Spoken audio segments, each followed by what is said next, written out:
brother. What's up? This is a groovy party, man. Yeah, I brother. can dig it. Solid. Right on. What's your name?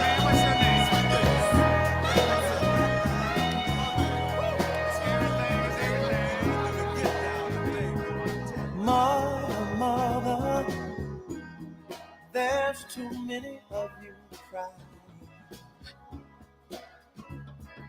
Brother, there's far too many of you dying. You know we've got to find a way to bring some loving here today. Yeah. Good morning, and that didn't sound right. Good morning, and welcome to the Earl Ingram Show. As always, you can join us at 844-967-2789, 844-967-2789. You can text us at that same number. Good morning to you, Calvin. How you doing, man? I'm doing all right, Earl. How are you?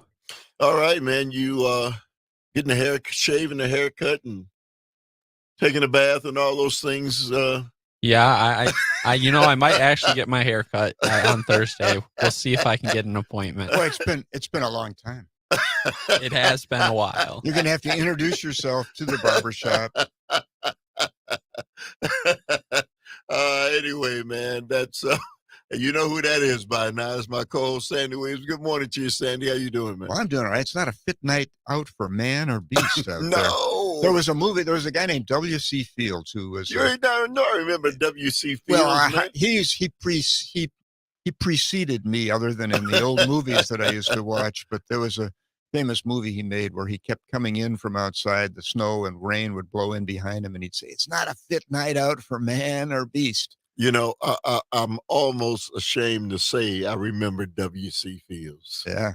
You know, there's he was a funny guy. He man. was, and he made jokes. All the Eagles wouldn't like him. He made jokes all the time about how awful Philadelphia was, and he had on his tombstone, "Personally, I'd rather be in Philadelphia." That was his epitaph. He was a guy, big nose. It was always Drinking, yeah. He's always a snootful. Yep. And you just think back to a guy like that, man. He was one guy. He couldn't play anybody. It's probably who he was. It's who he was. It's who he was. He made movies with Mae West. Oh yeah. And she was famous for her curves. Let's put it Right. that way. She was so famous for her curves that life preservers the inflatable life preservers you put on that would create curves where otherwise they wouldn't be were called Mae Wests. Really? Oh yeah, they were named in World War II. They were named after her because of her fulsomeness. So Sandy always brings these pearls of wisdom. So always make sure you have a pen and some paper. Yeah. There'll be a test on this. What and who is a Mae West? Anyway, Sandy, it's going to be almost 40 degrees for the next 4 or 5 days. Yeah, it's going to be a mess, is what it's going to be. Yeah. Well, bring the mess on. It's time for some of this. Hey, if you look at what's happening weather-wise in the nation, they said by Friday it's going to be 60 degrees in New York. They've got all kind of snow and ice all over the place. Certainly 60 degrees. I mean, it's really strange that San Diego flooded, right? I mean, the weather patterns, and there are those who say that in fact, I think the guest we're going to have on Friday, Senator Johnson, was being questioned about the climate change, and he said, "Well, it's good for Wisconsin because we're going to turn into something more like North Carolina, it'd be a nice, warmer climate." Well, that disregards what it does to the ecosystem, because we've lost almost all of the certain kind of pine trees in Wisconsin. And the reason we've lost them is that there's a scourge available to kill those pine trees only if the weather doesn't get cold enough in the winter. And so it's been the more mild winters that have introduced a lot of ecosystem problems and also pathogens. I mean, they're worried now about the extent to which viruses will mutate and be different, and we will face a whole different set of pathogens, both for mankind and for plants and animals. So we've got, there's going to be a big evolution that's the result of this. And the other thing that's going to result from it is migration and human migration. So, Well, Sandy, it's not, and it's not a good thing when the ecosystem, the way it's situated. The pine trees have a purpose. Everything, everything was yes. there was a balance that the ecosystems had achieved, and that balance is now seriously being changed. And we'll see what we think of it. But in the midst of the change is the difficult time. I mean, I suppose when you reach the next equilibrium, whatever that is, but if the temperature keeps getting warmer, we never get to equilibrium. We keep chasing it, and so that's a problem. And those of us who love hockey rinks are unhappy. Well, Sandy, here's the violin. About the hockey rink? Yeah. Yeah, well, Well, it's not that it hasn't been cold enough. What it is, it all came at once, right? I mean, yeah. First, it wasn't cold. It wasn't cold. Then it was way cold. It was, So yeah, it's just. I think we don't have to dwell too long on it, but I do think that climate and the climate change. People can argue the extent to which it's man driven, but climate change is going to create a lot of turmoil in our lives, and we can look for the silver lining and say, yeah, it'll be great to live in something that's like North Carolina, or hopefully not Florida here in Wisconsin. Wait. But it's going to be it's going to be tumultuous. But Sandy, when Joe Biden has set aside billions and billions of dollars to deal with the climate. That's one of the things that he has really attempted to address. Well, and the people who are in favor of ignoring it have simply that what they propose to do is stick their head in the sand and deny the existence of climate change, or to deny the importance of it, and at least to deny the notion that we ought to prepare for it with funding and programs. Because if you start talking about putting in funding and programs, people will start doing a cost benefit analysis. Should we be spending all this money to deal with it, or should we be spending some more money to defer it, to put it off, to limit its effect? And so I think that's the reason why those people who are vested in an economy which ignores climate change don't want to deal with, for instance, funding the programs necessary to deal with it. Well, Sandy, you live on a river in the back of your home, and you've got a nature preserve back there. You can see things, right? Yeah. You can notice things over the difference in the animals and all those kind of things. Well, something is going on. Yeah, something is going on, and it's going to be more pervasive than that. The probably the more troublesome changes won't be the big mammals that we can see. It's going to be the insects and the small nematoids and things that relate to what kind of vegetation thrives and what kind of vegetation doesn't work. And then that vegetation change in the long run will change everything else. Well, the balance of all of this is so delicate. You watch the ice caps melting. It was warmer in Alaska the other day than it was in Milwaukee. I mean, in the dead of winter, right? Yeah, yeah. I mean, it's endemic everywhere, that the changes. But I mean, it's most remarkable, I guess, at the poles, and particularly in the North Pole, the Arctic region, where the warming is very significant, and where the rate of warming is actually greater. Being experienced there is greater than the rate of warming that we're experiencing. And there, the ecosystem is very fragilely based on the frozen situation, having a broad ice cap.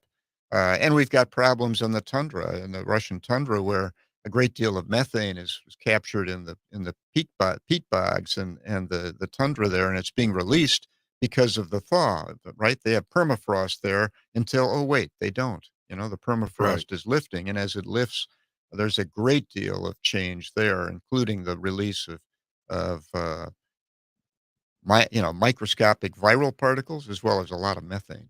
Yeah, Sandy, even in uh, Central America and places where it's really warm, that the things that are happening there as well that are causing people to be concerned. Yeah, the geographers and the people who are geoclimate kind of experts predict very accurately, I think, that there will be a great deal of need for human migration that will be caused by the results of this climate change. There'll be dry areas that are no longer sustain crops, so that famine will drive people to move. There will be uninhabitably hot regions where people will want to move from them. And so we worry about our southern border today, but I mean, all of the world is going to have to deal with the mass migration of human beings, which will be accelerated. Right now, it's being accelerated by two forces, and a primary force now is social conditions, warfare, and geopolitical social conditions that drive people to move, as well as extreme poverty.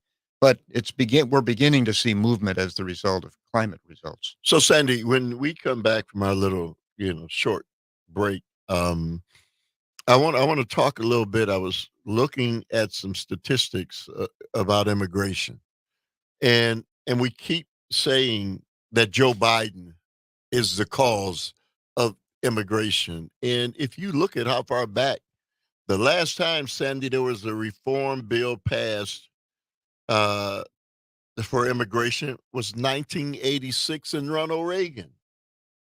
This is not anything new, right? It doesn't matter how many times they keep yelling and hollering and saying Joe Biden did this. Well, no, and in fact, the thing that the Trump administration did was the Title 42 based limitation, okay, which was based on the COVID disease emergency, which allowed the president to, on an emergent basis, essentially freeze the movement of asylum seekers into the United States and to put a freeze on immigration in a way that wasn't otherwise to be sustained by the laws. Okay. So Congress can point at what Trump did, but they can't really say that the president should be entitled to reinstate that freeze, because the same people who want that freeze to be reinstated are against unilateral presidential powers. They're against the power of the deep state, essentially, to implement regulations without legislation.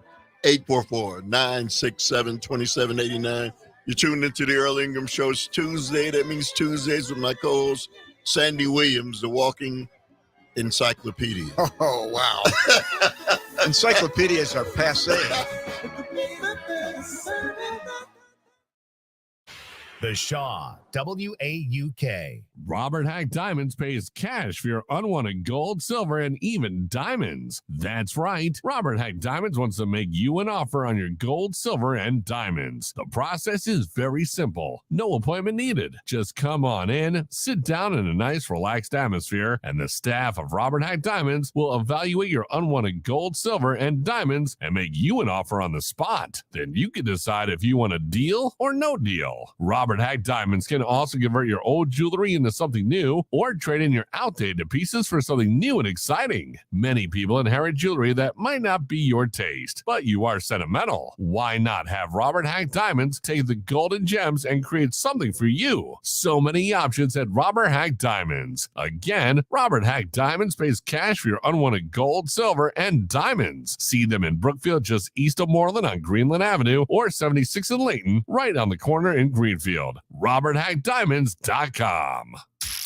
This is The Shaw.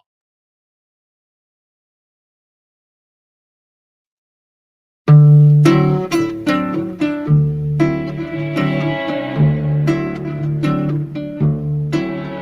was the 3rd of June, another sleepy, dusty Delta day. I was out chopping cotton and my brother was baling hay. And at dinner time we stopped and walked back to the house to eat.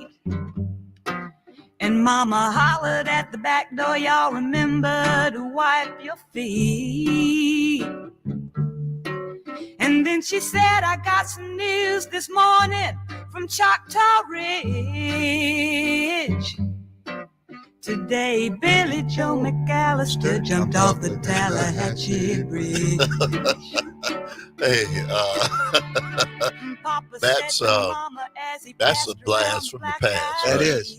eyes. She didn't have many hits, but this was a good one. It was a great song. Welcome back to the Earl Ingram Show. As always, you can join us at 844-967-2789. Text us at that same number. It's Tuesday. That means Tuesdays with my co-host Sandy Williams. So Sandy, before we went to break, I was talking about the fact that there hasn't been any legislation from Democrats and Republicans dealing with immigration since 1986. Yeah.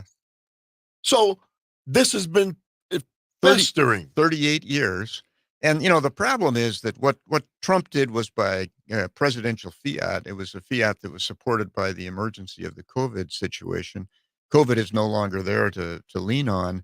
And so what's really needed is legislation, because the conservatives who are most wanting something to be done at the border are against unilateral powers by agencies or presidents to, just do it. They need they need language to point at. And, Neil Gorsuch and some of the conservatives on the Supreme Court are actively trying to limit what they call the administrative state, which is the discretion of individuals in government to fill in the gaps, to fill in the spaces left by vague legislation, to unilaterally essentially implement policy. And so, the president can't do it.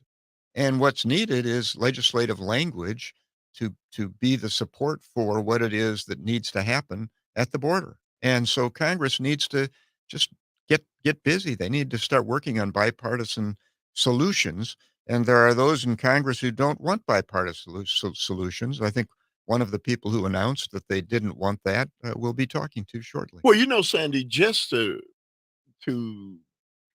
give people some truth serum, they don't have to take our words for it. Look it up.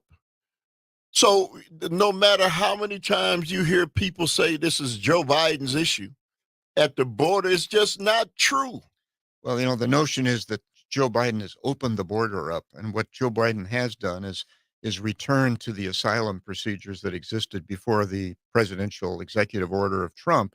I think that at least that's what's happened. Unfortunately, there's an awful lot of arm waving and talking about the border without a lot of detailed discussion about exactly what the fine print would tell us about what the policy options are at the border and what policy options are being pursued now and what policy options were pursued in the past. What we do know about Trump was the Title 42 order that was premised on COVID that put great restrictions on the influx, the process of seeking asylum in this country. But the numbers of people seeking asylum has gone way up. And that's not something that the president has direct control over. That's more the result of world affairs and at least Western hemispheric affairs. So unless the Senate is doing all it can to try to come to some kind of place where there can be some dialogue and some action, but the House that is controlled by Republicans clearly does not want there to be, this time where we can at least say, hey.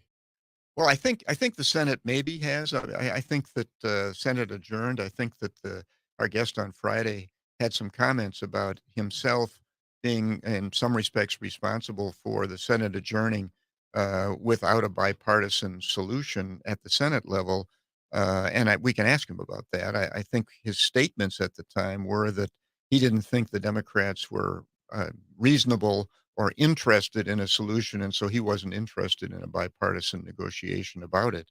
But whatever is going on, we end up with loggerheads for decades, and essentially paralysis for decades, dealing with the fundamental issues. How many people do we want coming in? How do we select how they come in? How do we staff and man the processes for that whole process? And we've understaffed the process for dealing with immigration, and we've not come to direct. We haven't reached bipartisan consent on the first two questions. So, Sandy, I don't think the answer can be, well, the government is broken, so we can't get things done. That's, to me, is unacceptable response. So why is government broken? Because of the people who are running government. Yeah, I think the answer is the reason is government is broken, but why is government broken is the right question. You know, the lamp is on the floor; it's in pieces. How did it break? You know, and that's more the question. Why is it broken?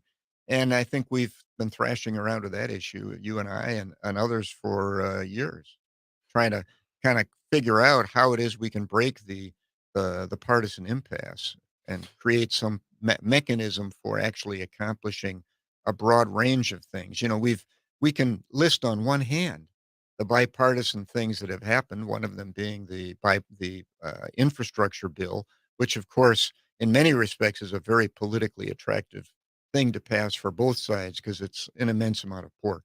Well, you know, you added that caveat at the end. Pork. Yeah. Okay, so it's hard for the everyday citizen to see any of those things.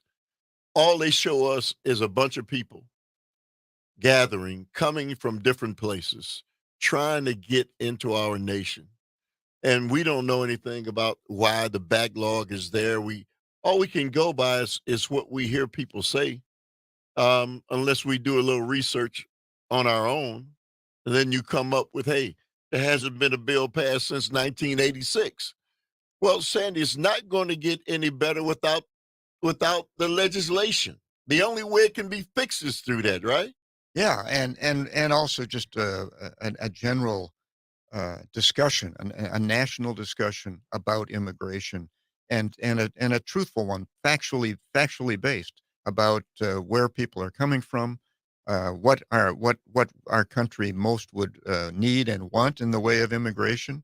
You know, the country has a vested interest in having immigration. It isn't just a philanthropic notion that America's shores are open to the poor and desperate because we want to be the good, do goodwill in the world.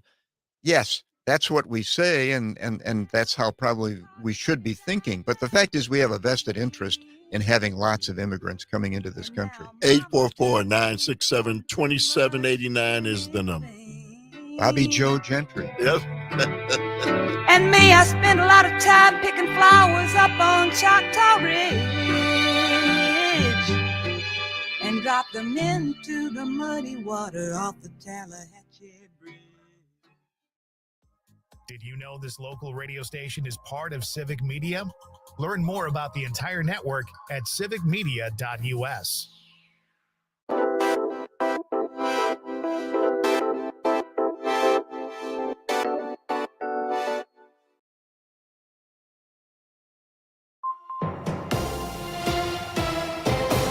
Civic Media News, I'm Terry Bell. Here's what Wisconsin needs to know. The Chippewa Valley is reeling from the announcement that HSHS Healthcare System is closing 2 hospitals by April 21st, Sacred Heart in Eau Claire and St. Joseph's in Chippewa Falls. Prevea Health will also close all of its locations around western Wisconsin. In all, about 1,400 people will lose their jobs. A new study says more people in the U.S. graduated from college between 2010 and 2020 and increased their earnings by $14 trillion. People are doing better across society, but some racial groups still lag. What we have here is a race in which everybody is running faster, but no group is really changing their position in the race. Tony Carnevale heads the Georgetown University Center that did the study. I'm Terry Bell, Civic Media News. Now here's what you need to know closer to home. For WAUK News, I'm Stuart J. Waddles. The winter weather advisory is mainly about the dangerous coating of ice on some roads. The advisory runs through 2 this afternoon. The freezing rain is expected to transition into snow, with the possibility of some areas getting up to 2 inches. It's likely the higher snow totals will be seen further north. Certain roads, particularly side roads, may have a layer of ice. The medical examiner for Milwaukee County says the woman who fell on the ice at a bus stop last week appears to have died from hypothermia. 49-year-old Jolene Waldreff was injured last Monday when she fell at the bus stop at 76th and Congress. Video footage shows she attempted to dial 911. Although an official cause of death is still pending, the medical examiner believes Waldreff most likely died from the cold. Last Monday's high was only 4 degrees. And that's what you need to know. I'm Stuart J. Waddles, WAUK News. I was proud to be a soldier. I told the truth and got kicked out. And so I thought to myself, I'm taking this rule down. If you're an LGBTQ plus veteran, your memories are important too. Share your story with the Library of Congress Veterans History Project, where firsthand accounts from U.S. military veterans are preserved and made accessible for researchers and future generations. Visit loc.gov/vets to submit your stories, photographs, and documents today. The Bucks beat the Pistons again. Hi, I'm Mike Clemens with sports. Milwaukee beat the Pistons in Detroit for the second time, 122-113, part of a 2-game series. Chris Middleton with 26 points, surpassing the big dog Glenn Robinson as the third highest career scorer in Bucks history. He also had a few words with his teammates late in the game. Just to take away confusion, that's all it was. So, guys make their calls, stay with it. We all honor the call of what's being said out there. That's the only way we be one team and we stay on the same page. That's all that was about. The Bucks returned to Fiserv Forum Wednesday night for the start of a 2-night stand against the Cleveland Cavaliers. NFL, the Packers continue meetings following their season-ending loss to the 49ers. I asked Preston Smith what he told the younger players that they need to be thinking about next. We got to have a championship offseason. We got to focus on the things that we can improve on and come out there and make sure that our weaknesses are our strengths now and that we improve on the things we're good at. That's Packers linebacker Preston Smith. With sports, I'm Mike Clemens.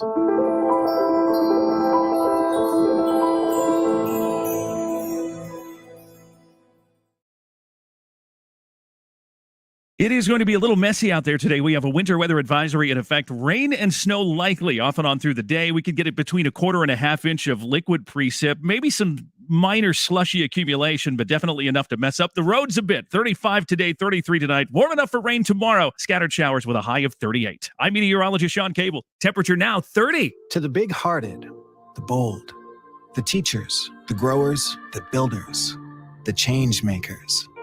We need you. We are the Peace Corps. In more than 60 countries, we go the distance to make a difference.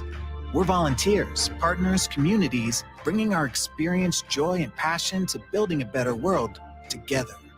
Are you looking for more? Then we are looking for you. Join us at peacecorps.gov. Waukesha, home of Les Paul, our awesome farmers market.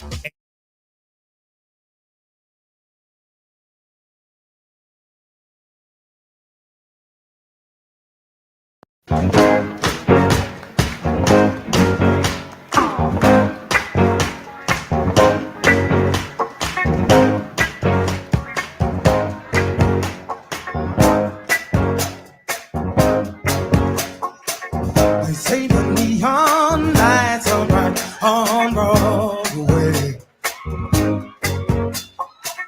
They say there's always magic in the air.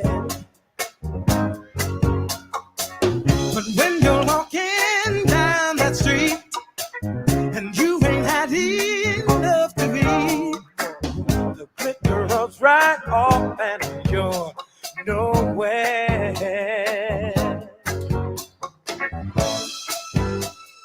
All right, welcome back to the Earl Ingram Show. As always, you can join us at 844-967-2789. You can text us at that same number. It's Tuesday. That means Tuesdays with my co-host, Sandy Williams. And Sandy, so as the voters are in the booths as we speak in New Hampshire, people are in those booths for different reasons.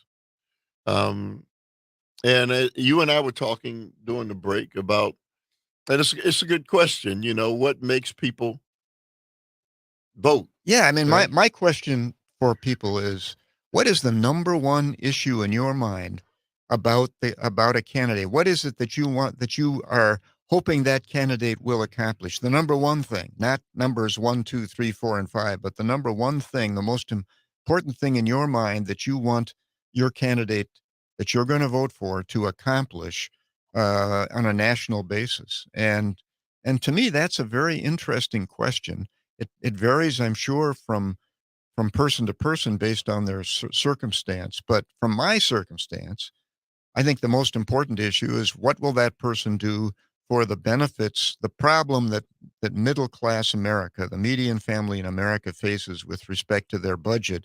And that budget problem, in my book, when I analyze it, is entirely dependent upon the kind of benefits they're realizing and having to now pay for from the standpoint of child daycare, healthcare costs, education costs, and retirement. Okay. And so those four things have a great deal of traction and importance to middle America. And if we don't solve those problems, and if middle America continues to live paycheck to paycheck, and if middle class in America continues to mean financial stress and frustration, then we have a failing geopolitical system. And I think it's vital that we solve those problems so that we can save the free market system we have here in America that is important to us all.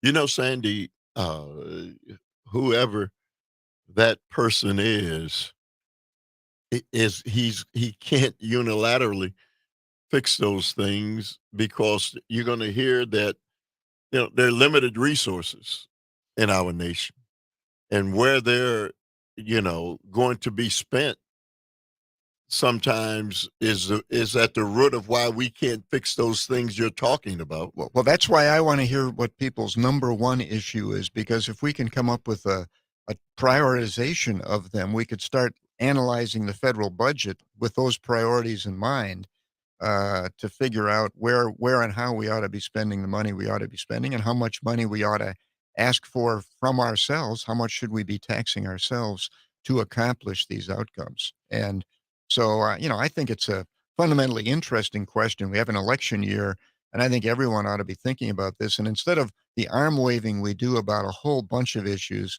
I'm interested in people's number one issue. And then when we get done with number one, we can start asking people what their number two issue is. But I think number one is a pretty important thing. And when people go into the polling booth, I suspect that whether they're honest with themselves or not, they do have a number one issue in mind. You know, I think, Sandy, that, you know, if you ask me that, and I have to, and you have to think on it instead of just responding, I think the answers, you know, are going to be a little more concrete if you don't just snap it off. You know, well, this is why I'm going. Well, you know, I think it should be this, and you think on it and realize that these things certainly matter when you're making this decision. Let's go to the phone lines. Let's go to Cindy from Appleton. Hey, good morning to you, Cindy. Thank you very much for the call. You say what? Well, good morning. I used to feel a little differently, but after the president before this one, I have kind of changed my values, opinions, views, or whatever, because at this point, what I want is a president who is not going to be an embarrassment to this country and who believes in maintaining democracy. Those are two of my big issues right now. Sandy, you want to respond? Well, yeah. I mean, like I said, I think that when we, and I think Cindy's got a point that who you elect, because there's so many things that will come up that are not foreseeable, that it's very important that we, and one of the most important things I think we're thinking about when we elect somebody is, what is this person likely to do in the circumstances that I can't predict? You know, is this someone who's got the same stripes that I've got? Okay. And so I do think that's very important to lots of people. But unfortunately, if that's all we think about, and we don't think concretely about some particular issues, it's probably less likely that those issues will get accomplished. Cindy? Hello? Yeah, go ahead. Oh, I'm sorry. I'm sorry. I missed what you said about. Did you ask me a question? No, okay. No. Yeah, Cindy, thank you very much for the call. Really appreciate it. Let's go to Stephen from Green Bay. Good morning to you, Stephen. You say what? Good morning, Earl, and good morning, Sandy. It's great hearing from you on Tuesday, as always. First, I'm going to give Kelvin a little flack, a little guff, if you will. I think what you meant to say when you answered my phone call was, "It's the Earl Ingram Show." Okay, so that's okay. Go ahead, man. Anyways, so this is my number one issue, and I'm kind of glad that Sandy is asking this question. My number one issue would be gun control. Guns are the number one killer in schools now. They've surpassed everything else, and that's obviously an issue. So I'll leave it at that. I mean, that's important. Yeah. You know, I think that that's exactly what I'm looking for, is for people to address, to think about and address what they think they want most to be accomplished by whomever it is they elect. And gun control would obviously, and sociologically, it would have a big impact probably in our country. Both the movement to get gun control, which would require a very charismatic and cohesive kind of a discussion to get from here to there. So, you know, I think that's very interesting. You know, Sandy, it doesn't matter what the issue that people will bring up. It's whether or not these are things that we can get our government to agree on. Well, we can get our government to agree on anything that 100% of the people would think was an important issue, right? So we aren't ever going to get to 100%, but can we ever get enough cohesive thinking amongst a large enough body in the geopolitical body of America so that we can get from here to there? Because, you know, quite frankly, nobody thought we could do the health care, and Barack Obama got, you know, he didn't go 100 yards on it because of all the opposition and all the compromise that had to occur. But, you know, his ability to get the pre-existing condition standard imposed on insurance so that everyone with a pre-existing condition was not going to be left out in the cold was very fundamentally important. And he also, I think, thereby created the notion that healthcare is a right, okay, and not just a privilege. You know, Sandy, before we go back to the phone lines, if you just look at the composition of the Republican Party back then and the composition of it today, I don't know if that was happening today, he would have been able to even make that work. I mean, there were John McCain's and others. Well, in fact, the Republicans orchestrated a whole Obamacare kind of a counter revolution against it. You know, they used Obamacare. First of all, they named it that, and then they used it against the Democrats and against Obama to organize themselves by creating a fictional horror of about Obamacare, right? They're going to determine who dies, right? Yeah, you know, the death committee and the nonsense that was used about it, you know, and it's a bit like Roe v. Wade. It's fun to attack it, but to actually accomplish the rescission of Obamacare was something the Republicans knew would be a political third rail. They didn't really want to dismantle it. They just wanted to talk about it. Okay. And so, but I think the reason we have so much of this kind of political third rail talking without action kind of a thing is that we're busy stirring people up without accomplishing things. Politically, what's happened is the parties have decided it's really attractive to stir people up, draw them to us like a moth to a flame, but we're not going to actually accomplish anything other than to sustain power. And so, you know, what we need to do as people is we need to start fundamentally thinking much more concretely than our politicians are thinking. And we need to start thinking about what's most important to us, and let's get that accomplished. Let's go to Tom from LA. Good morning to you, Tom. Your thoughts? Well, first off, we the people ultimately are the government, so we must never forget that. So therefore, I guess democracy would be one of the things that would be the top of my list. But the top of my list, as you all know, is to get money out of politics to get people that are politicians to start saying we need to get money out. We need to get lobbyists out, including, I'll throw a bone to the right side, even with teachers unions, get that lobbyist out, get all lobbyists out, and return and restore government back to we the people. And one other thing, messaging matters. So I love what Stephen said about guns, but it's got to be, put in a way that's gun safety, not gun control, because nobody wants to be controlled. And that's part of the issue, I think, with that issue, is that we're talking about gun safety. We're talking about, when I went to hunter safety, I didn't go to hunter's control, I went to hunter safety. But my number one issue is get money out of politics, and for everyone to realize that they're all being had by a system where basically we, the people, are not running this government. And when we go out and we march in the streets, it doesn't matter, because all that matters is the money that they're going to get from the donors and get bribed and be owned by the corporations and the billionaire class that keep on trying to divide us among social issues, so therefore they can keep on getting their tax breaks. Hey, Tom, thank you very much for the call. 844-967-2789. Sandy, you want to respond? Well, yeah, I would certainly agree that money out of politics is a fundamentally important thing, because money has allowed politicians to hide in the dark, in a cloud. The money is handed to them without a great deal of public attention.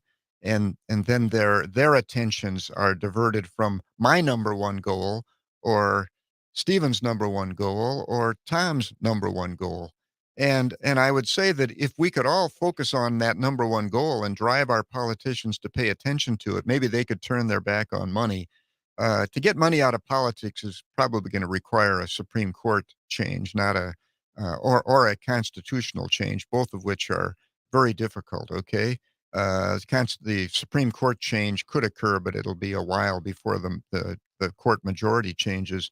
So in the meantime, I'd like to see us focus on issues and hold our politicians' feet to the fire, so that in spite of the money in politics, they will pay attention to the things that matter to Tom, Dick, and Mary. Tom, Dick, and Mary have to realize what is going on. I mean, really, that why they're in the condition that they're in. Yes, right? Absolutely. And the problem is that when you're in that condition, when you're having trouble and you're living paycheck to paycheck, a part of you feels guilty about the fact that you haven't been able to manage money in a manner that works better than it is. Everyone feels like they're stretching themselves too thin, and they fail to realize they're in a big boat with a lot of people. 844-967-2789. You're tuned into the Earl Ingram Show. My co-host is Sandy Williams. 844-967-2789. You can join us. You're listening to The Shaw, WAUK. Why choose Weichert Realtors? Because your community is our community. We are your neighbors, your students, your chefs, your soldiers, your builders, your actors, your musicians, and your radio personalities. We love this city as much as you do, and that's why we want to help you live your best life here. Because we are your realtors. Call us today and let us help you find your next home. 608-821-7002 or visit Weichert-LakePoint.com. Weichert Realtors Lake Point, a home for all. Start the new year off right with a Dakota Closet System on sale today at Menards. Dakota Closets can be used anywhere throughout your home. Perfect for walk-in or reach-in closets, pantries, laundry rooms, and more. Dakota Closets are available to take home today and install with just a screwdriver, giving you more time to organize. Design and take home your next project using You Create Closet Planner. Visit your local Menards or design online today. Save big money at Menards.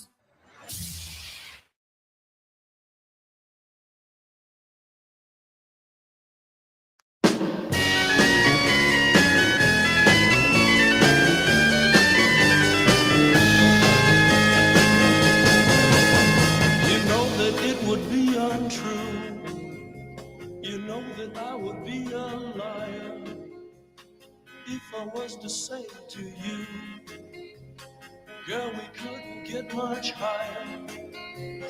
Come on, baby, light my fire.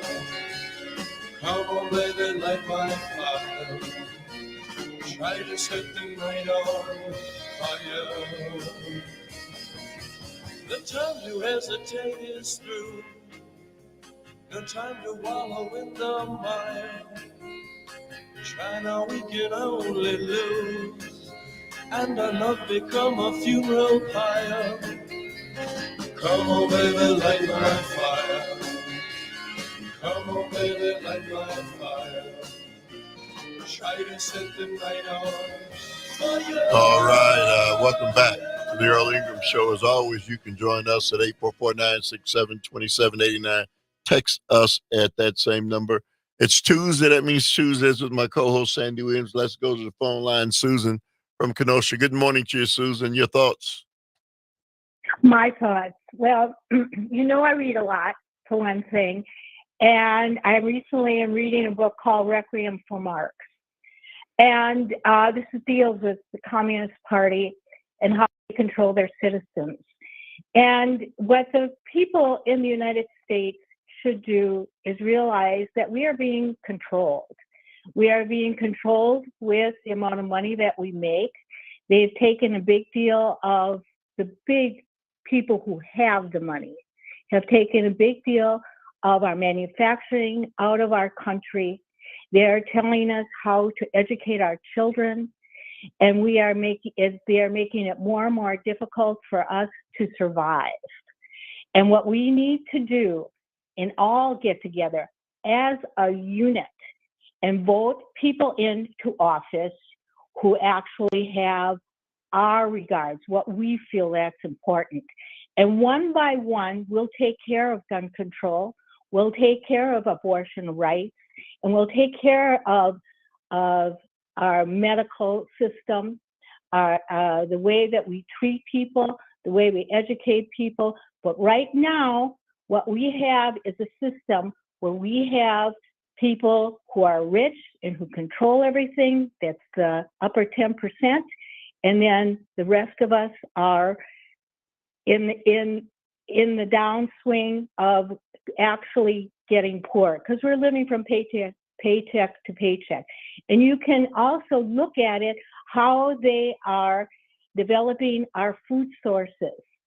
The little farms that were controlled by the families are now being eaten up by these big conglomerates. And our type of food that we're eating is less nutritious than it was years ago. So this is a control thing. And until the American people really realize what's going on and take a stand and say, I've had enough, that is when the rest of this stuff will change. Hey, Susan, thank you.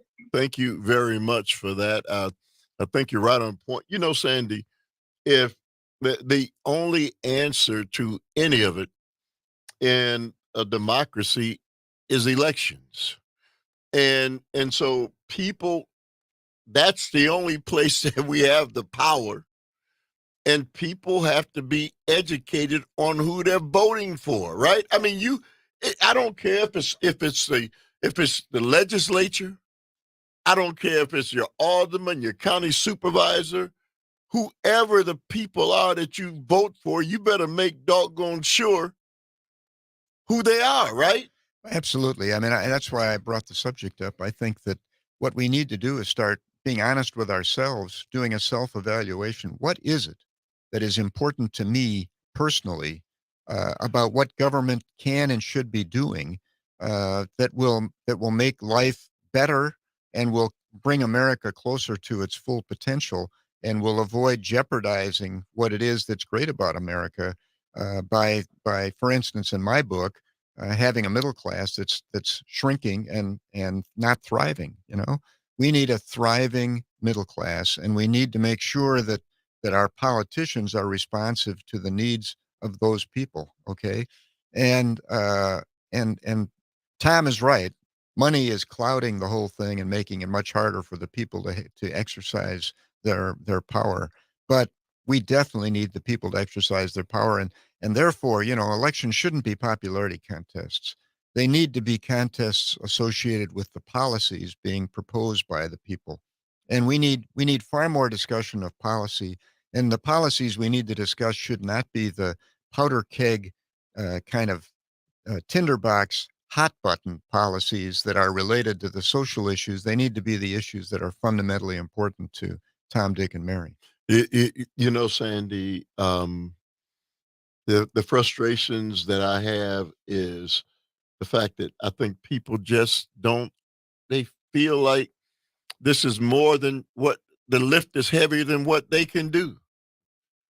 They don't look at it as if myself as an individual, I can change it. They can't see that. They see, that as an individual, hey man, what can I do? And they don't see that each one of them collectively can do something. But that's why 50% of the Americans say, forget that. I'm not engaged in that. That's not going to change my life. Forget that frustration is all right. It's part of the sort of divide and conquer, right? Frustration, futility, the futility that's created by gerrymandered voting districts, right? Right. If you represent 30% of the probable vote in your district, you're much less likely to go and vote because who cares? Your candidate, if everyone votes, is going to win 70-30 or is going to lose 70-30. And frustration about the outcomes from what happens in an election and the failure to deliver on issues is another reason for frustrated, maybe non-voting or voting on issues that are totally unrelated to your personal interest. Okay. Sandy, if I tell you how many times I've had conversations with people who say, I'm done with that voting stuff. I vote and nothing ever changes in my life. 50% of the Americans say that. Right? So the way the system is set up, they feel like it's not in their favor. I think it's because politicians don't talk about concrete things. They don't talk about specific programs that that will have an impact on us when we vote. And so we've come to now vote for personalities. 844-967-2789. It's Tuesday. That means Tuesdays with my co-host Sandy Williams.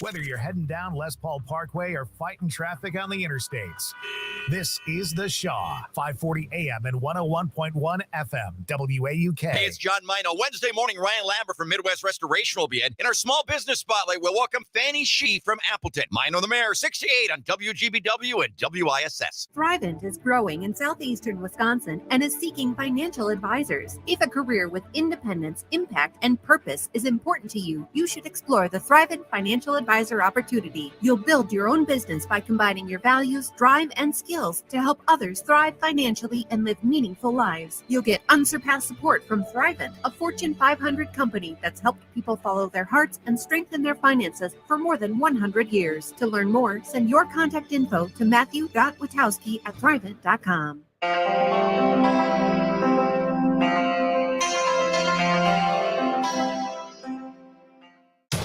You're listening to The Shaw, WAUK 540 AM Jackson, W266DR Waukesha, and always streaming on the Civic Media app.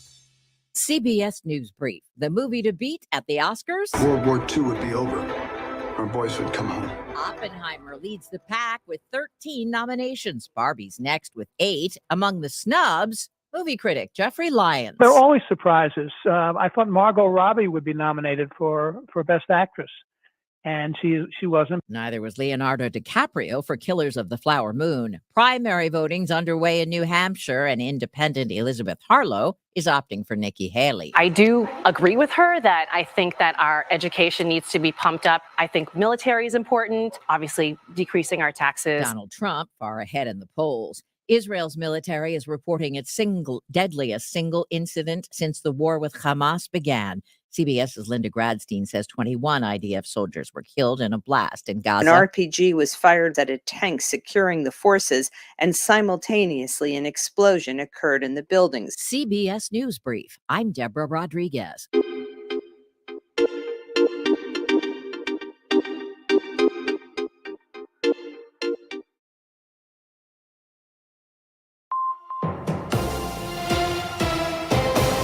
Civic Media News, I'm Terry Bell. Here's what Wisconsin needs to know.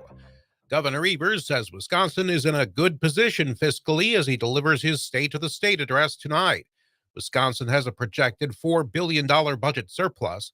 The speech will air tonight at 7 on many civic media radio stations. Republican state lawmakers are fast-tracking a bill to put an abortion ban after 14 weeks to a binding statewide referendum in April. But even abortion opponents have misgivings. Jack Hugendijk is with Wisconsin Family Action. 93% of abortions occur before the 13th week of pregnancy. To prohibit abortion at 14 weeks is virtually meaningless. The bill got a hearing yesterday. If it passes, Governor Evers is likely to veto it.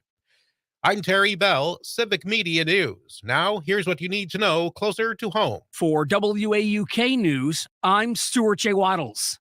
A warrant is out for the arrest of Crystal Kaiser. She's the Milwaukee woman accused of killing a Kenosha man that allegedly trafficked her and other women. She was in Kenosha County Court last week ahead of a coming homicide trial. Kaiser lives in Milwaukee, where misdemeanor charges of disorderly conduct and domestic violence were filed yesterday. A local organization paid for her bail release in 2020. With the new charges in Milwaukee County, Kenosha County authorities have filed bail jumping charges. The local health department in Milwaukee has issued different guidelines than what's being done in the rest of the state. Milwaukee officials say children 6 and under in the city should undergo blood lead tests. The State Department of Health is advising blood lead testing for kids between 1 and 5. That's if they haven't been previously tested. And that's what you need to know. I'm Stuart J. Waddles, WAUK News. Don't you wish your life came with a warning app? Stop. That dog does not want to be petted. A heads up before something bad happens. You should not send that text. Uh-oh. Life doesn't always give you time to change the outcome, but prediabetes does. With early diagnosis and a few healthy changes, you can reverse prediabetes and prevent or delay type 2 diabetes. To learn your risk, take the 1-minute test today at doihaveprediabetes.org. Brought to you by the Ad Council and its prediabetes awareness partners. The Bucks win in Detroit. Hi, I'm Mike Clemens with sports. The Bucks pulled away late to beat the Pistons. Final score, Milwaukee 122, Detroit 113. Giannis with 31 points. Chris Middleton scoring 26, surpassing the big dog, Glenn Robinson, as the third highest scoring player in franchise history. And he did it in Detroit, where his NBA career began. Middleton on Bally Sports. That's pretty cool moment. I'm happy. Still want to keep doing a lot of great things for this team, for this city. It all started here, which is pretty cool that I did that, but I feel like I still have a lot left. College hoops, Wisconsin and Minnesota tonight to face the Gophers. NFL, at his end-of-season press conference, Packers head coach Matt LaFleur suggested he'd consider giving up play calling during games in order to focus on all aspects of the team. I got to make some decisions how we, game plan offensively. Going to look at all that stuff and try to do what's best for our football team. That's Packers head coach Matt LaFleur. With sports, I'm Mike Clemens.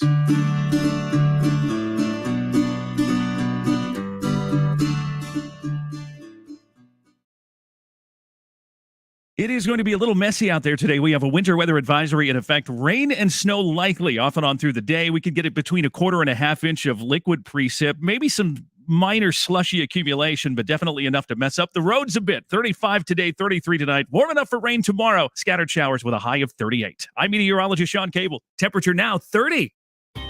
Folks, I tell you this much, the Cripes Cast is just the butter on my cheese. When it came time, I'm going to pursue comedy. At the time, it was it's New York and Los Angeles. I knew more people in New York. I knew you'd get funnier in New York, and there's more stage time. I'm going to L.A. If my dreams are going to come crashing down, I'd rather have them come crashing down on the beach. Cripes Cast every Saturday and Sunday at noon across Civic Media and on the Civic Media app. You can always continue the conversation on social media. Share your thoughts when you find and follow Civic Media on Facebook, X, and Instagram. Broadcasting to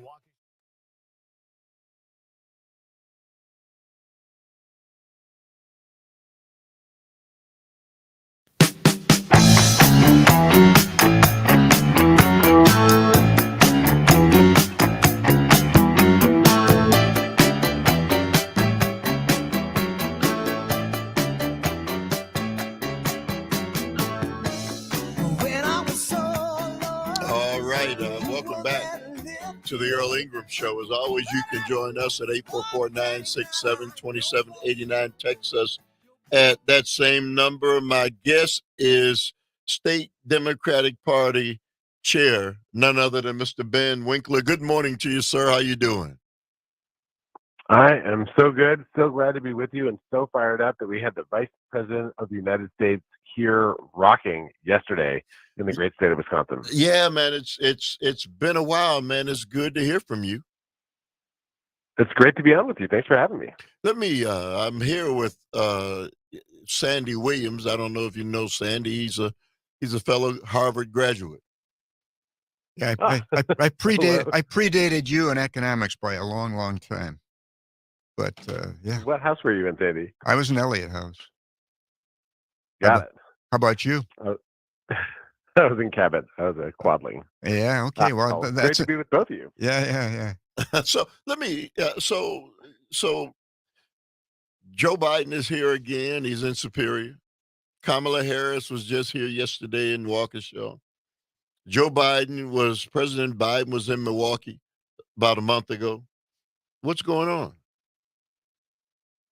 Well, it's a big country. It's a big country, man. It's a big country. You know, because of the Electoral College, votes don't all count the same. Wisconsin voters have more power in their ballots than people just about anywhere else. And the last two presidential elections, Wisconsin was the state that tipped the winner over the line and into the White House. And it could very well be the same thing this time, which means anyone listening right now, you could be the person who chooses the next president of the United States, and you can decide the future of American freedom. You know, I don't think you know it, but on Friday, we have Senator Ron Johnson in this studio live for an hour. He's going to be on from 8 to 9. And, you know, we've got some questions we're going to be asking the senator. If you had a chance and you wanted to ask a question of Senator Ron Johnson, who will be here on Friday, what would you ask him? Well, he keeps slipping his way out of answering questions directly. But I would ask him whether he plans to try to overturn the next time that Donald Trump loses to Joe Biden.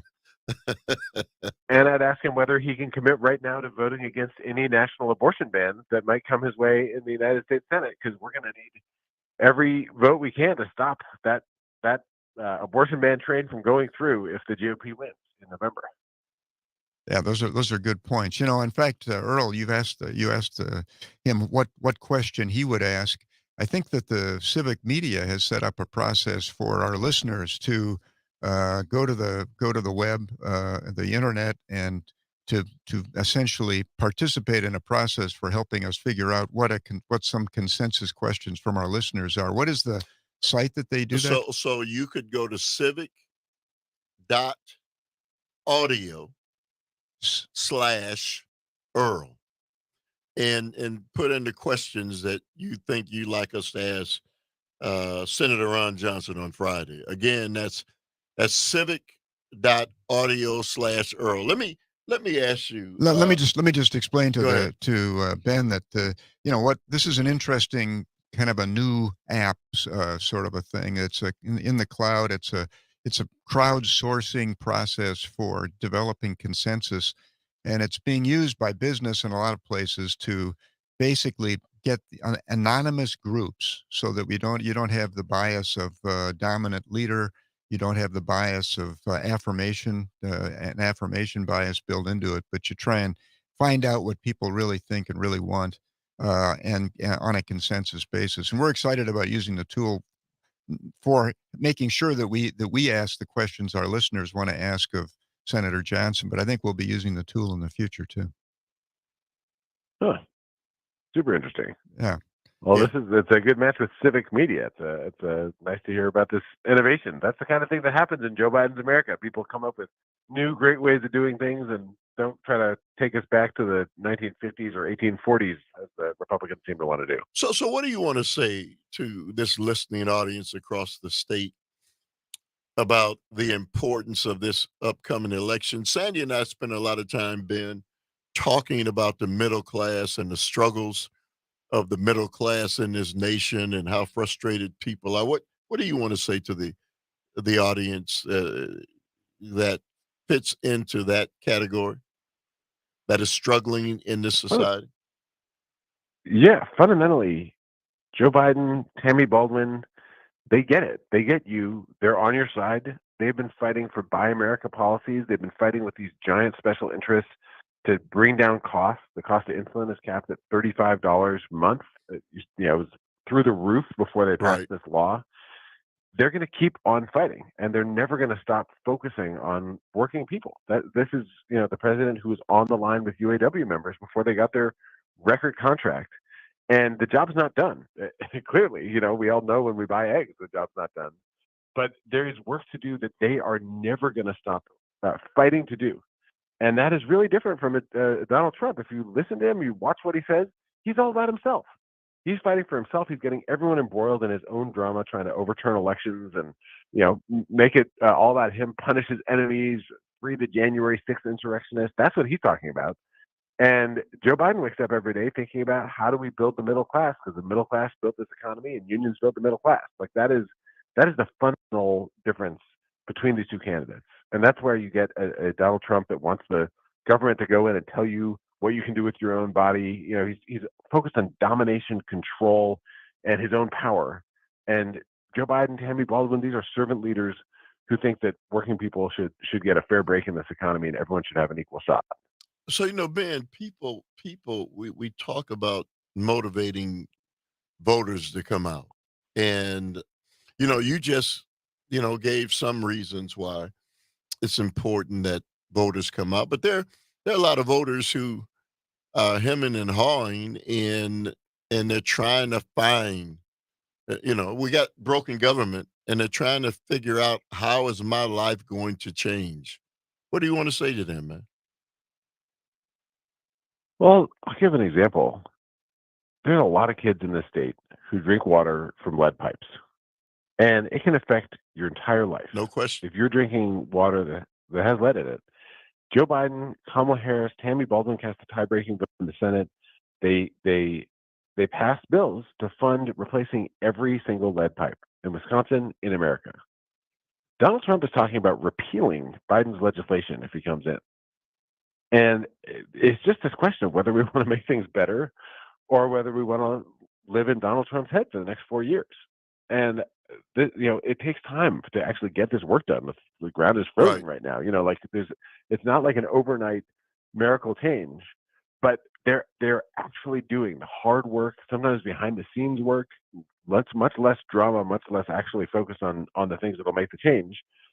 We have a manufacturing resurgence in this state. Everyone, we have record low unemployment month after month after month. Inflation is coming down. We still got to work to drive prices down, but we're turning a corner from a mess that Donald Trump created. He crashed the economy at the end of his term. We remember what it was like in the COVID pandemic. He was in absolute free fall, and Joe Biden came in with a turnaround job to do, and he's doing it. So I have to say, sometimes you think this election, these people are exactly the same. Doesn't matter who I vote for. There's such a difference between a Joe Biden America and a Donald Trump America. And it's a difference between freedom and the government telling you what to do in your personal life. And it's the difference between the ultra rich handing out favors to their friends, the way that Donald Trump loves to do, or a government that fights for working people. And the difference will be in the water that you drink, the air that you breathe, and whether you get a family supporting paycheck when you go to work and work your heart out every week. Well, I think that's all of that is there's concrete evidence about what you're saying. On the other hand, we find the MAGA movement and the opposition, the people, many of the people supporting Trump, are people in the middle class, people who are in the paycheck to paycheck category, people who would and should be beneficiaries of a government that was going to solve those problems by changing the way they realize benefits, making their life more affordable by taking out of their budget some of the very expensive things that governments in other countries are providing to them, like child daycare and health care and post-secondary education cost support. But for some reason, the Democratic message to date has failed to reach those people because they seem to be voting their emotions. They seem to be voting their frustration. They seem to be voting their anger at their situation, or seizing a hold of social issues that are based on things that frighten them.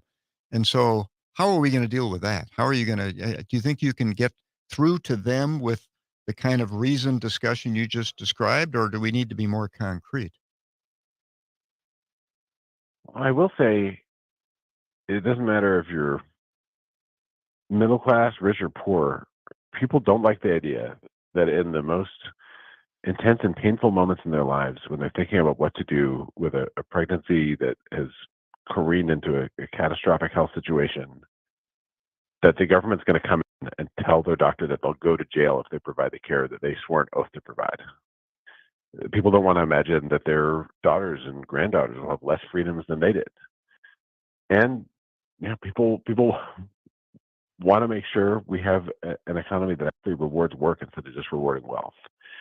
And what we've seen over and over in elections over this last 2 years is that when freedom and democracy, when abortion and the basic right to control your own body, make your own decisions, and when the question of whether election results will be overturned to keep those in power who think that they should have the power instead of the voters, when those things are on the line, Democrats win. Democrats win up and down. We saw that in the Supreme Court race here in our own state. And I think that the Republicans keep trying to throw out chum and distract people from those things.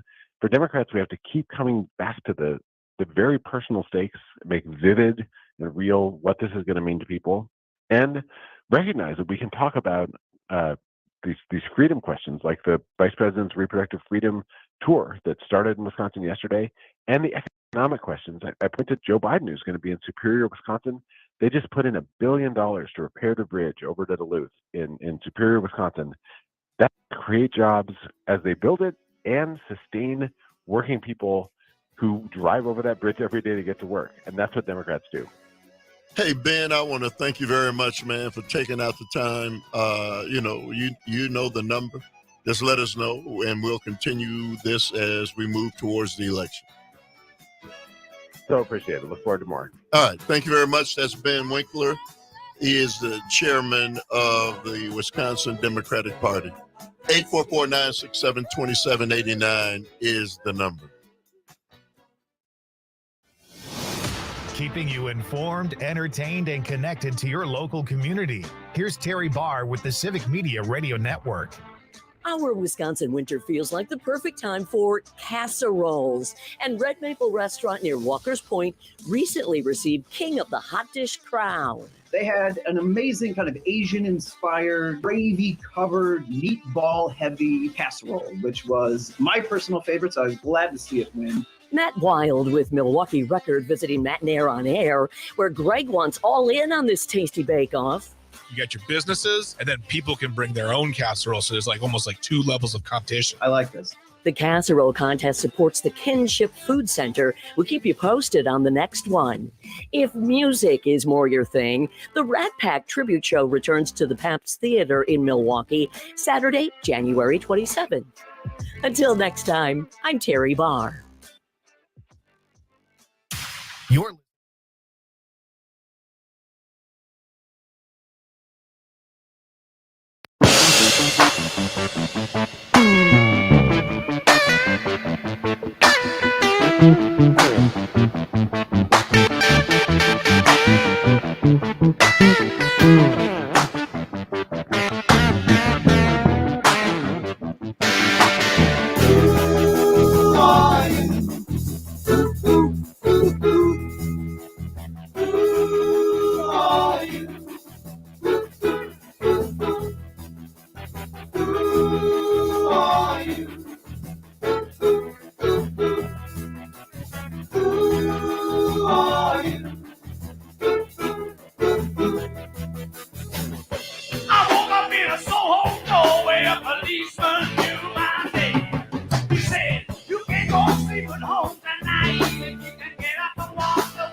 All right. Welcome back to the Earl Ingram Show. As always, you can join us at 844-967-2789. It's Tuesday. That means Tuesdays with my co-host, Sandy Williams. We got a couple, snippets from candidate Donald Trump that I think it's, you should hear. Calvin, if you please. So Nikki Haley says now she has the two-person race that she's always wanted. She has been coming after you strongly in the past few days. It's worked both ways, and you've come after her as well. She keeps bringing up your age lately. What do you say about that? Well, I think I'm a lot sharper than her. I would do this. I would sit down right now and take an aptitude test, and it would be my result against her result, and she's not going to win. She's not going to even come close to winning. In fact, when I heard the word cognitive, I've taken two of them now. I took one with Doc Ronnie, who's now a fantastic, White House doctor, and a fantastic congressman from Texas, Admiral, the White House doctor, Ronnie Jackson, and he's now a great congressman from Texas. I took one then, and I took one recently. I think the result was announced, and I aced it twice. I aced it. He knew a whale. I would say that I've actually elephant. called for a cognitive test for anybody running for president, because I actually think that's a good idea. It'd be nice to have an intelligent person be president. But Haley has two. These so cognitive. how do you see the race?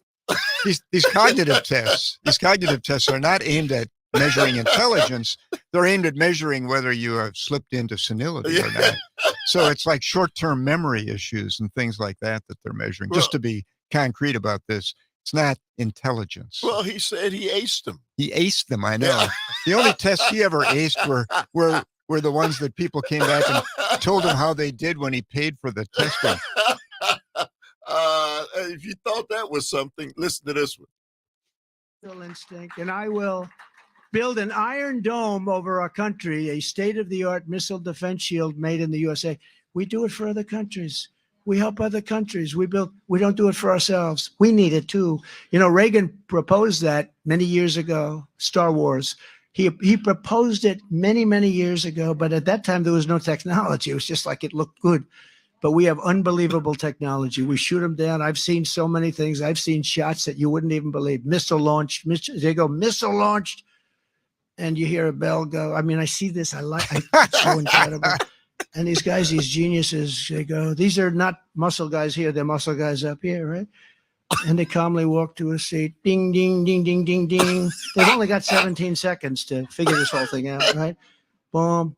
Okay. Missile launch. Pshing, boom. It's the most and we don't have it here, but we help other countries in having it. No. Hey, hey, Sandy. Nothing worrisome about that. This is the guy that this is the guy that we want to lead the world, right? Well, the thing is, I've been thinking about this, and I think one of the things that he's obviously he never rehearses anything. It's all stream of conscience.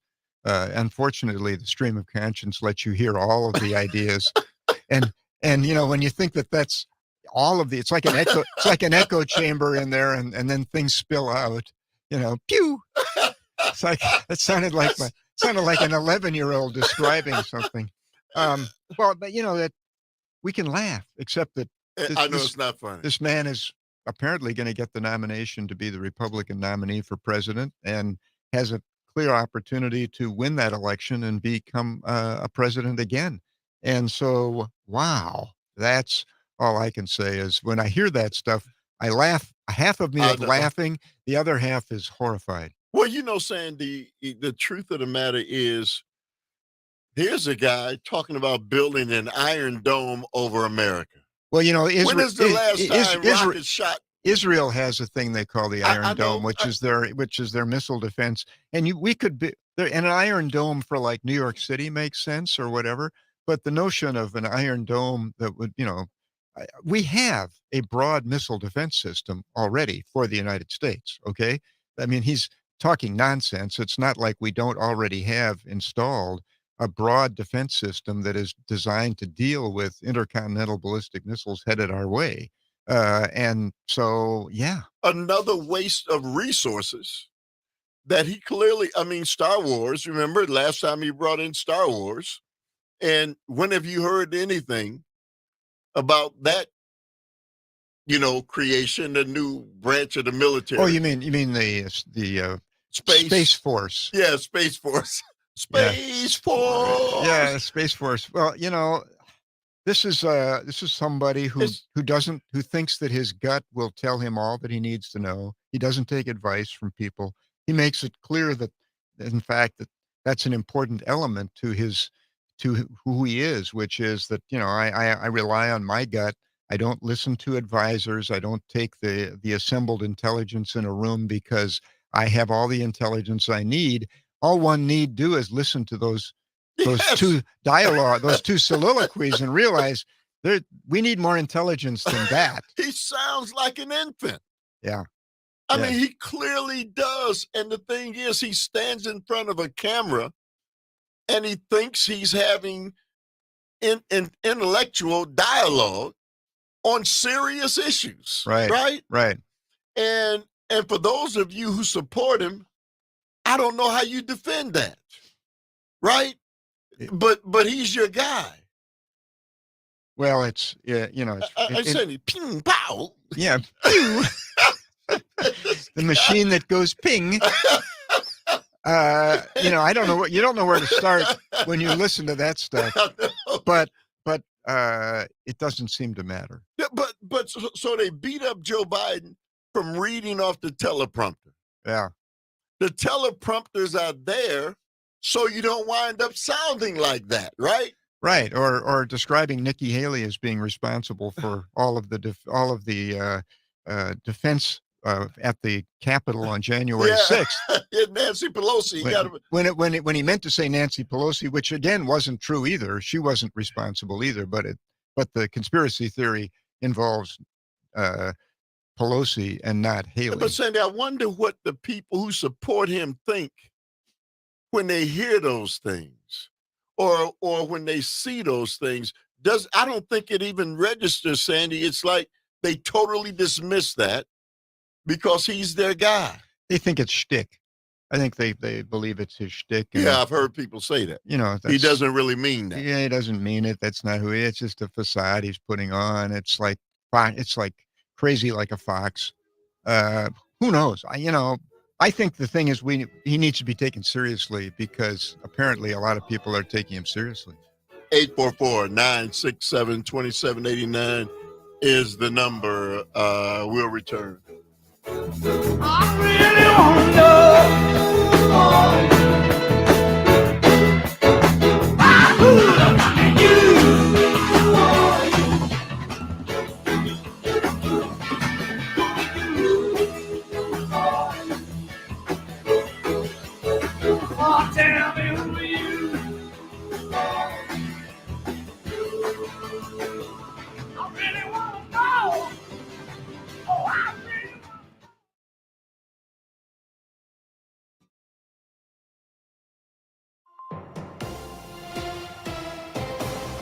Civic Media News. I'm Terry Bell. Here's what Wisconsin needs to know. The teenager accused of killing a 10-year-old girl in Chippewa Falls almost 2 years ago will be tried in adult court. Court documents show the judge in the case made the ruling yesterday. The defendant's lawyers were trying to keep him in juvenile court to avoid a life prison sentence. The suspect was 14 years old when Lily Peters was killed. No trial date has been set yet. A bumper crop of U.S. college graduates boosted their earnings by $14 trillion between 2010 and 2020. But the head of the study says racial gaps persist.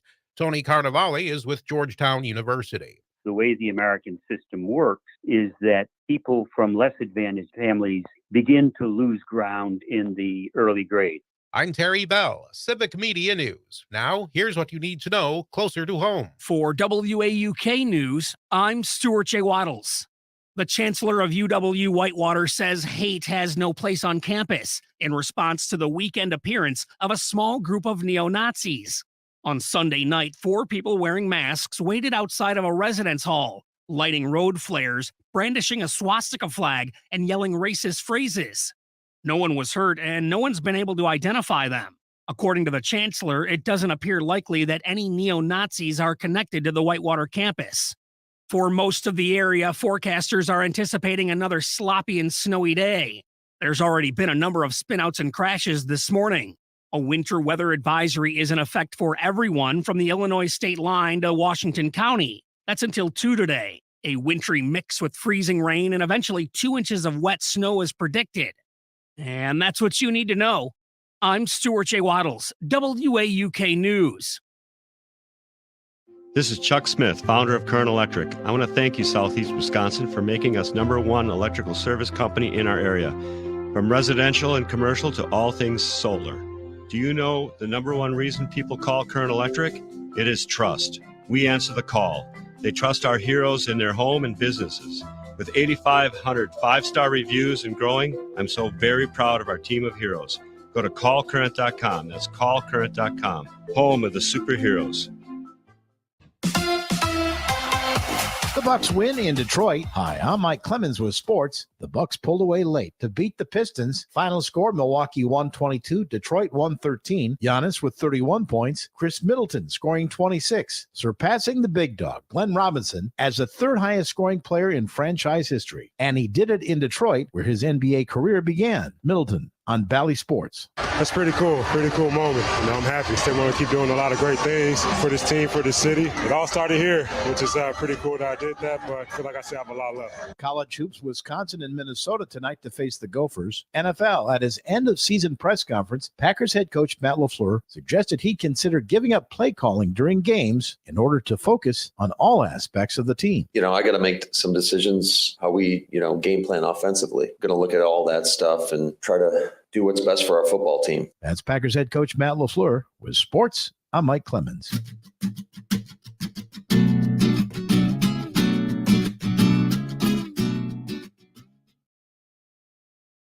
It is going to be a little messy out there today. We have a winter weather advisory in effect. Rain and snow likely off and on through the day. We could get it between 1/4 and 1/2 inch of liquid precip, maybe some minor slushy accumulation, but definitely enough to mess up the roads a bit. 35 today, 33 tonight. Warm enough for rain tomorrow. Scattered showers with a high of 38. I'm meteorologist Sean Cable. Temperature now 30. We all have someone we love, like the favorite lyric in our favorite song. You can't imagine life without them. Cancer screening tests can help keep the person you love around longer by detecting changes before cancer develops, or catch it early when it may be easier to treat. And many tests are available for free or are covered by insurance. It's time to sound like a broken record. Tell all your friends and family, I love you. Get screened. Visit cancer.org/getscreened to learn more. Your home for the Devil's Advocates. Weekday afternoons from 4 until 6 on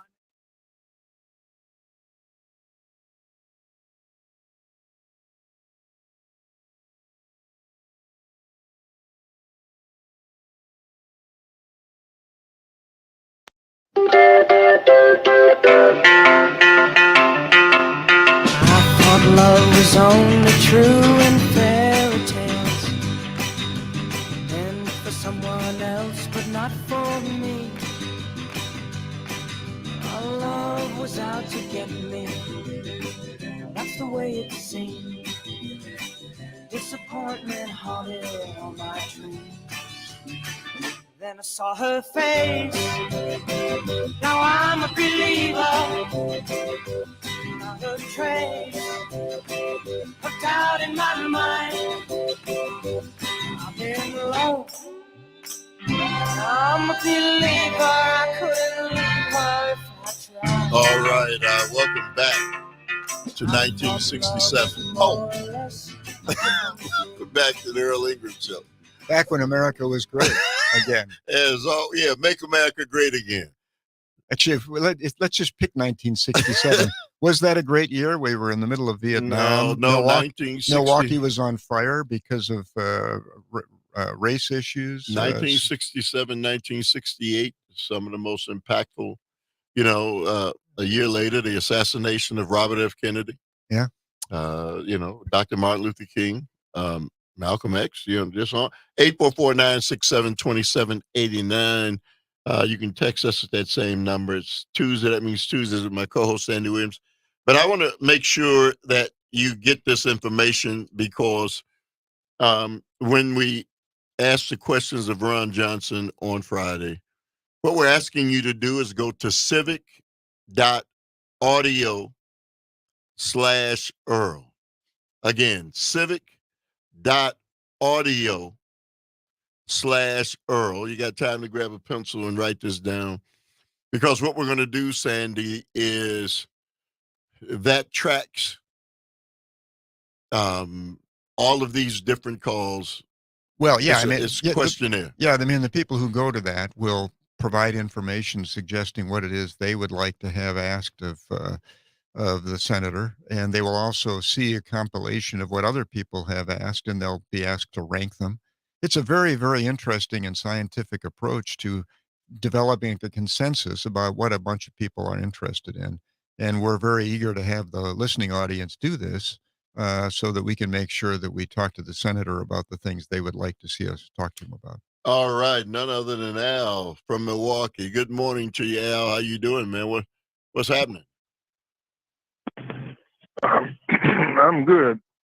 That song you just played, I was in Pleiku in Vietnam when we heard that. Where's Stu? Where's Stu? Would you please call Stu? Yeah. You know, my co-host. I'm playing some music during, my co-host era and your era, but the other 3 days of the week I'm jamming. You not hearing it?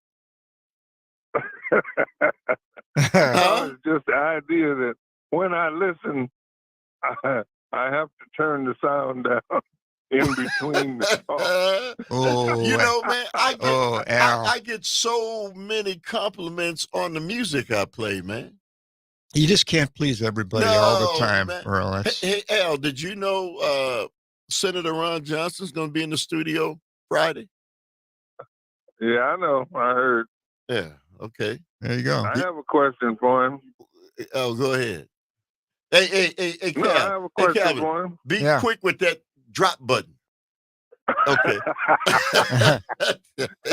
Hey, be quick. Be quick. My question to Ron Johnson is when he take his butt back to Oshkosh and quit harassing the citizens of the state of Wisconsin, because he's a fool. See, that's what I mean. I told you to be quick with that drop button. There you go.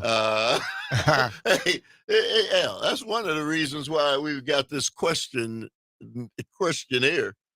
where people can call, again, civic.audio. Well, they don't call it. They go to use their computer and go to the internet website. Yeah, and so we're gonna scientifically, ask the questions that the majority of the audience wants us to ask. Yeah. One thing in this last period I thought we'd talk about is the fact that yesterday or day before yesterday, the stock market was announced at an all-time high, broke through again. And, this was the thing that Donald Trump used to point at all the time as the main thermometer for just how successful the Trump economy was. Well, the Biden economy is matching that in every way. We have all-time high employment levels. We have all-time high stock market performance. Almost every economic indicator is at an all-time high. Oil prices are descending down to close to the low that they were at with Trump. His lowest level. And so, the fact is that the general economy is robust. And it is, if Donald Trump was going to take credit for it during the Trump period, then I think Joe Biden is to be given the same credit that Donald Trump was claiming for the Biden economy. And the problems that exist for the middle-class family existed during the Trump economy, and they continue to persist during the Biden economy, because this is not the function of the presidency. It's something that can be changed in one presidency. It's a function of a bunch of policies which have transferred to the middle-class budget a bunch of benefit costs which they did not experience in the 1970s, the cost of health care, the cost of retirement. They didn't need the child daycare because it was just one breadwinner. Society has changed. The economy has changed. And what these middle-class families need to understand is, one, they're in a big boat with lots of other middle-class families. Number two, it's not going to get improved by voting their emotions, okay? It's not going to get improved by voting about immigration issues. It's not going to get improved by voting on various social issues. It's going to get improved by voting on the economic issues they face, which involve the cost of healthcare, the accessibility of healthcare, the cost of child daycare, the cost of post-secondary education, and the burden of student debt. Those are the issues that matter to Tom, Dick, and Mary. You know, Sandy, this goes back again to a conversation we had earlier in the show, and it's going to keep going back to that because it clearly is what should be, if it's not one of the main focuses of our nation. And as I stated earlier, we're at a point where, you know, people keep saying what we can't afford. You know, we can't afford this, we can't afford that, and people need to do these things for themselves. You hear that. Well, they shouldn't have had the children if they couldn't afford them. These are responses that you're getting from some elected officials, Sandy. And yet you say to people, man, that's not the way the rest of the world looks at it. They understand how important it is that you make sure that the youth of the world, of their nations, are secure and safe. I was talking about last week, you know, 1 in 10 American children have attempted suicide. One in 10. 1 in 10. Oh my goodness. And so, Sandy, why is that not a major focus, a major concern, right?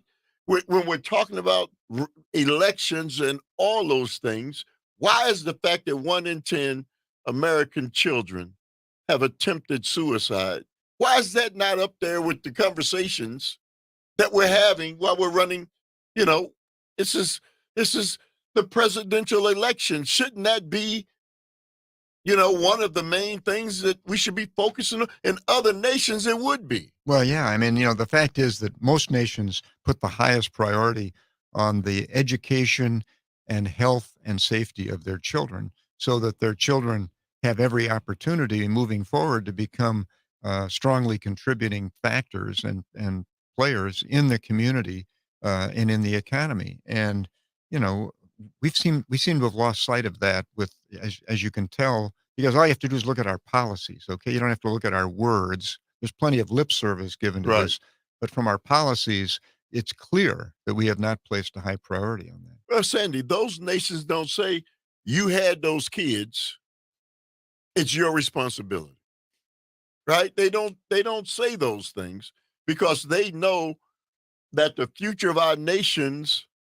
are in the youth, right? I mean, that you don't have to be, you know, a rocket scientist like Donald Trump to understand that the future of the nation is not with you and I, it's with the youth. Well, the fact is that the costs we're talking about don't get solved by having 3 children rather than 4 children, and the issues we're talking about are just plain different. And accountability, sure, I think family accountability is something that everyone would wish for in the United States society. But then again, you can't order that, and you can't require it. It's something that has to evolve sociologically and culturally. And unfortunately, we have a lot of pressures in our economy induced by poverty that run contrary to it. You know, Sandy, it's still amazing to me. The wealthiest nation on earth, and we keep talking about poverty in the wealthiest nation on earth, right? I mean, I just, for the life of me, I know Dr. King in the 60s and 50s was talking about America and poverty, and we're not talking about poverty in urban centers. We're still talking about poverty in it used to be at the Appalachians. But it's not just poverty in the Appalachians anymore. It's in rural places, and it's actually grown. It hasn't shrunk.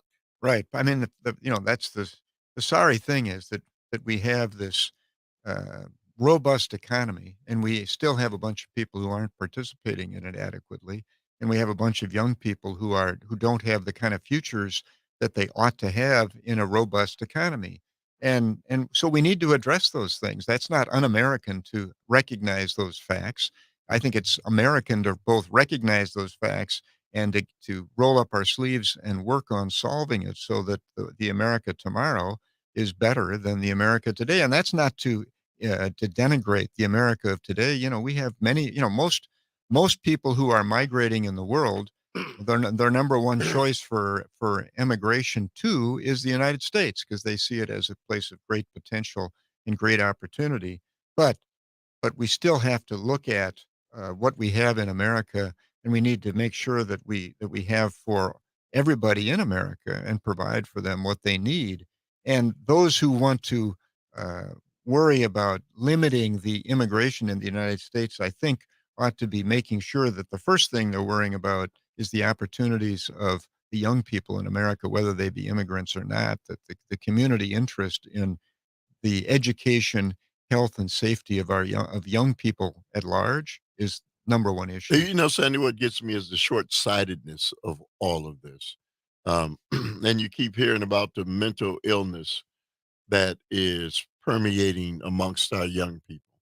And if you can't tie a correlation into why young people are feeling that way with the fact that they don't feel safe, with the fact that they don't feel secure, those things are easy for us to see, Sandy. You can't tell me a nation that can do the things that our nation does can't see the correlation between insecure children and their futures and why we wind up in the kind of situations that we wind up in. And surely the answer is not build more prisons, but that's the mentality our nation has. We don't understand if we don't do something to address those children while they're young, they're going to follow a path that is going to lead them to being locked up. And how is that an answer? Well, I just think that what we need is for people to sort of drop their emotional outlook about things and to just become rational about evaluating politically, sociologically, policy-wise, what it is that they ought to be pursuing in the self-interest of their community and themselves. All right, 844-967-2789 is the number. Don't forget, we got Quick Draw Calvin on the drop button, so make sure you don't do what Al did. All right, we'll return.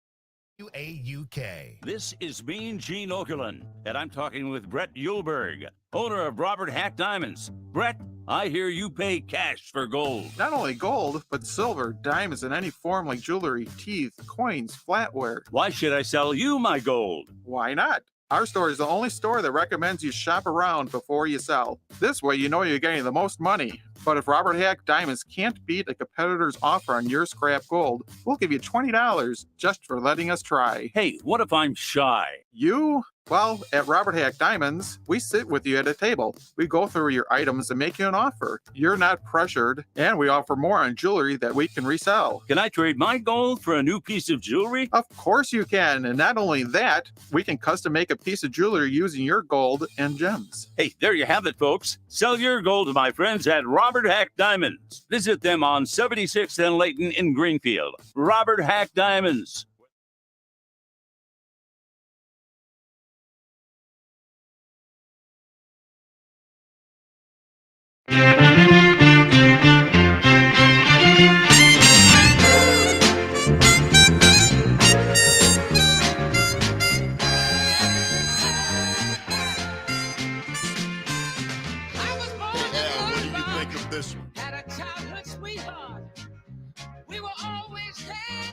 And where were you? He was in Vietnam when this one was around. It's at the same time, 1967.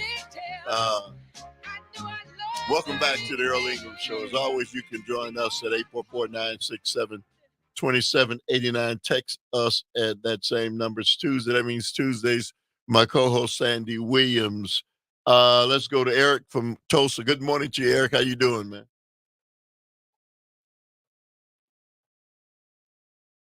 Eric, are you there? Okay, so we'll I don't know what happened to Eric. But Sandy, no matter, how much we talk about these things, and I know it's ad nauseum, people get frustrated. I think many people in this nation, Sandy, they're just frustrated, man. It doesn't matter whether they're in our generation or not, or if they're young. Our nation is headed in the wrong direction. It's safe to say that, right? Well, I mean, I guess, yeah, and it's interesting because to the extent that the liberals view the world as headed in the wrong direction, that's viewed as not liking America, okay? And to the extent that conservatives think it's headed in the wrong direction, they think it's headed in the wrong direction because it's being led there by liberals who are taking it to an un-American place. And so they think that, that America needs to return to something that was more American than where it's currently trending. And all of that's a very interesting sort of psychological profiling of what it is that's America. And I think what it really reflects is the fact that nostalgia is always a warm feeling for people. And there are those who want America to return to something that nostalgically felt better to them than what is currently ongoing. So if people are experiencing frustration right now, then they say, well, let me go back, okay? And some others would say, I can identify what's wrong and I want to change it so that it's better. Those people are viewed then as threats. Let's go to Joseph from Waukesha. Good morning to you, Joseph. How you doing? Thank you very much for the call. You say what? I just want to say you guys are crazy. I'm one of like 5 listeners. Grow up. All you do is deal with emotion. Don't run, man. Can we have a conversation? Or are you going to run? Since you're one of 5 listeners, I have to ask the question, man. Why are you listening? Listen, you lose 20%. I mean, I've looked up your Nielsen ratings. You're at 0.01. Why are you listening? Because I hate your company. I used to work. You met me. You know who I am. I don't know you, man. Where do I know you from? I used to try to sell for your station, and no one could sell anything. Oh, I don't know anything. Let me say this to you, sir. If we are what you say we are, then why is United States Senator Ron Johnson going to be here on Friday? Riddle me that, Batman. No idea why Ron Johnson's going to come. All right. Thank you very much for the call. Hey, Eric, what's going on, man? Yeah, hello, Earl. Hi, Sandy. Hey. Yeah, that was a disgruntled fella there. So, whatever the ratings are, you got a few listeners out there. So you're still growing. So I was going to go back a little bit to what you were saying earlier, and like what Sandy was saying about, heading to un-American places or whatever. We're heading to an un-American quote unquote place. Period. I mean, the year 2043 is that number that terrifies MAGA. It's in stone. It's happening. It's not really much they can do about it. All they can do is seize the power as best they can. But on the flip side of that, what you were talking about earlier with all the concerns people had and what's your, what should we do? Mine's a little different in that I would say that passing John Conyers HR 40 would be my top priority, because all of these other concerns we talk about are all inevitably connected to disempowering anti-Black racism in this country. If you look at healthcare, like too many people remain unmoved by facts showing that Black women and infants have always suffered far more than white women and infants. And education, Black children have always had an inferior education experience, always. And again, too many people remain unmoved. And until we talk honestly about why we're here, we're never going to accomplish, as much as the United Nation could and would. So I believe HR 40, would be something that could kickstart that conversation. Of course, we all know why that conversation just keeps getting denied, but I would dare any conservative to find a solid reason it shouldn't be enacted into law that doesn't come off as racism or white supremacy, et cetera. So that's my take. Let me just ask Go one ahead. question. You mentioned the year 2043 as being the year that the people were. I'm not familiar with 2043. Year that it's inevitable that the quote minorities. unquote white population. I see. White Yes. will become the statistical minority. Aha. That's Yes. what this is all about. Yeah. I don't between disagree. the Christo-fascism and all these other things, the getting rid of Roe v. Wade is about 2043. It's all about that. All of these things are basically inevitable to that, and they want to basically coalesce before that date arrives, because it's arriving. Period. Hey, Eric, thank you as always, man. Good stuff. Thank everybody who made the show go. Up next, and thank you as always, Sandy. Up next, Madnair on air, Jane Madnair, and Greg Bach. I'll see you on tomorrow. Your tree.